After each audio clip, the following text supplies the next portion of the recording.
मजा आ जाएगा। देखिए फ्रांस जो था, France France becomes a constitutional monarchy. इसका सीधा मतलब ये होता है the national assembly completed the draft of the constitution in 1791। जो ड्राफ्ट यानी कॉन्स्टिट्यूशन जो है 1791 में बना था, that constitution made by the national assembly. किसके द्वारा कंप्लीट हुआ ये? National assembly in 1791। Listen very carefully, सभी लोग सुने, अभी कोई बोलेगा नहीं 5 मिनट तक। तो इसके बाद जो सेकंड पॉइंट था वो था इट्स मेन ऑब्जेक्टिव। इट्स मतलब जो कॉन्स्टिट्यूशन बनाया गया, ये जो लॉस बनाए गए थे, उसके एम क्या थे, उसका सीधा आपको कुछ याद नहीं करना। To limit the powers of the monarch. जो देयर वाज ए लुइस 16, तो लुइस 16 की पावर को लिमिट करना था, कम करना था। Okay, understand. Third point is that अब इसके बाद जब when it became the constitution, when France became the constitutional monarchy, then after now powers were separated to different institution। जो पावर्स था यानी जो ताकत थी, यानी जैसे कि भारत है, भारत भी divide separated to different institution, legislature, executive and judiciary। legislature means to make laws, the work of the executive to implement the policies, यानी मैनी थिंग्स। एग्जीक्यूटिव के अंदर कौन आता है बेटा? एग्जीक्यूटिव मीन हिंदी कार्यपालिका। एग्जीक्यूटिव के अंदर प्राइम मिनिस्टर आता है, प्रेसिडेंट होता है। ज्यूडिशरी का मतलब ये होता है सुप्रीम कोर्ट होता है। अगर any one of the nation, if he is not following the rules and regulation, he is not following the constitution, the France, so he will be punished by the judiciaries।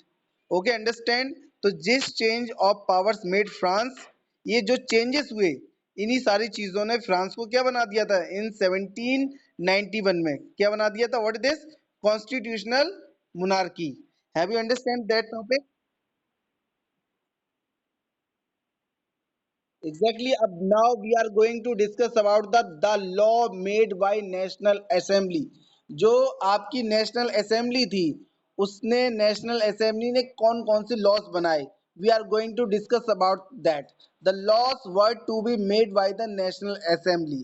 जो laws बनाए गए थे, that were made by the national assembly. The national assembly was indirectly elected by active citizen.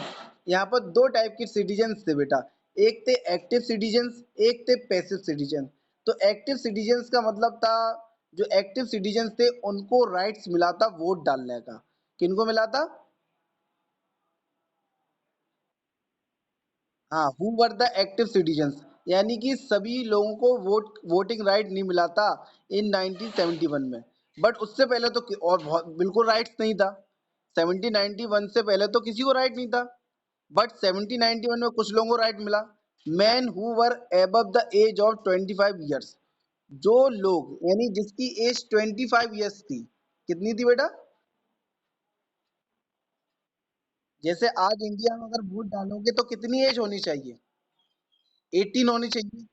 But उस समय जो 1791 में 25 years तो age रखी। And who paid taxes equal to at least 3 days of a labourers wage. यानी कि वहां पर कम से कम जो बंदा, यानी कम से कम जो बंदा, यानी कि जैसे मान लो उस जमाने में वहां पर फ्रांस में जो लेबर होते थे, अगर लेबर की इनकम 100 रुपीज थी, कितनी थी मान लो 100, तो 3 days की 300। अगर वो इतना कोई भी बंदा गरीब से गरीब अगर वो टैक्स अगर पे करता है, तो उसको वोटिंग राइट मिला था। यानी टैक्स पे करना जरूरी था, कंपलसरी था। The remaining men and all women were classed as passive citizen। जो वहां की फीमेल थी उन्हें तो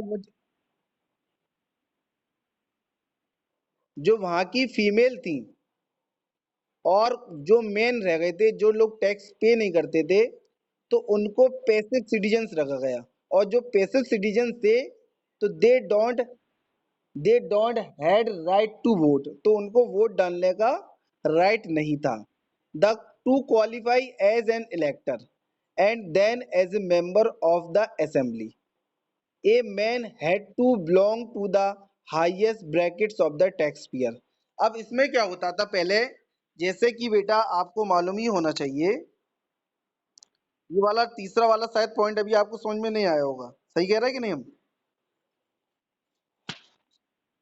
अब इसमें बेटा क्या होता था, ध्यान से सुनो। इलेक्टर, जैसे मान लीजिए वहां पर लोगों को वोट डालना था, कि वोट डालना था, तो सबसे पहले क्या करना था, इलेक्टर बनाना था। जैसे कि हमारे यहाँ क्या होता है पहले, जैसे प्रेसिडेंट बनता है, तो प्रेसिडेंट बनने के लिए पहले एमपी लोग बनते हैं, फिर एमपी के बाद विधायक होते। तो इलेक्टर जो था, यानी कि 50,000 इलेक्टर बने, मतलब छोटे छोटे मेंबर बने, इलेक्टर मेंबर। ठीक है, क्या बने बेटा, इलेक्टर मेंबर बने। ये 50,000 बने थे, कितने हजार बने थे, 50,000, 50,000। और इन्हीं 50,000 ने जो असेंबली के 750 मेंबर्स थे, असेंबली थी उसके मेंबर कितने थे, 750। यानी जो वहाँ की जो नेशनल असेंबली थी, आफ्टर 1791 वहां पर 750 मेंबर्स थे। वो 50,000 इलेक्टर्स ने चुने थे, यानी 50,000 को ही केवल राइट का वोट था। बाद में जो मेंबर इलेक्ट होकर आए थे, जो बहुत ज्यादा टैक्स पे करते थे, वही लोग जो थे वही नेशनल असेंबली के मेंबर बन सकते थे। लास्ट में fourth, according to declaration of the rights of the citizen, यानी जैसे कॉन्स्टिट्यूशन बनता है तो सबसे पहले क्या डिक्लेयर होता है, राइट्स ऑफ द सिटीजन्स, यानी जो वहाँ के फ्रांस के लोग हैं, जो नागरिक हैं फ्रांस के, सिटीजन का मतलब होता है नागरिक। तो सबसे पहला क्या डिक्लेयर होता है, rights of the citizens, the right to life, सभी को राइट टू लाइफ का राइट टू लाइफ मिलता है, ये वाला राइट मिल जाता है। फ्रीडम ऑफ स्पीच का राइट मिलता है, सभी लोग बोल सकते हैं, अपनी डिफरेंट बात कर सकते हैं। Different freedom of opinion and equality, सभी को फ्रीडम ऑफ अपनी विचारों को कहने की फ्रीडम थी, अपनी रिलीजन की।